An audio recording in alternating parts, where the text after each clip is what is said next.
વડોદરા ગ્રામ્ય એલસીબી પોલીસે બાતમીના આધારે હાલોલ વડોદરા રોડ પર આંબલિયારા ગામના તળાવ સામે રોડ ટ્રેક પરથી અશોક લેલેન્ડ કન્ટેનરમાંથી ટ્રેક્ટરના સ્પેરપાર્ટ તથા ટેકનિકલ ઇક્વિપમેન્ટની આડમાં લઈ જવાતો ભારતીય બનાવટનો વિદેશી દારૂ ઝડપી પાડ્યો છે।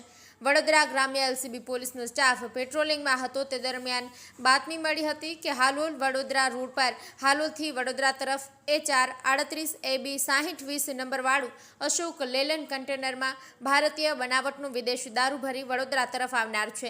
જે બાતમી હકીકતના આધારે એલસીબી પોલીસનો સ્ટાફ જરોદ પોલીસ સ્ટેશનના હદ વિસ્તારમાં આવેલા આંબલિયારા ગામ પાસેના તળાવ સામે રોડ ટ્રેક પર વોચમાં હતા।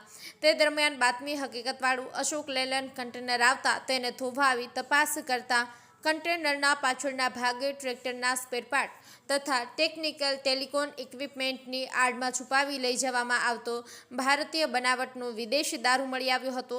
વડોદરા ગ્રામ્ય એલસીબી પોલીસે અશોક લેલેન્ડ કન્ટેનર ટ્રેક્ટરના સ્પેરપાર્ટ ટેલિકોમ ઇક્વિપમેન્ટ ભારતીય બનાવટનો વિદેશી દારૂ તેમજ મોબાઈલ મળીને 2,82,55,701 ના મુદ્દામાલ સાથે કન્ટેનર ચાલક અમીન ખાન બાગડ ખાનની અટકાયત કરી વધુ તપાસ હાથ ધરી છે।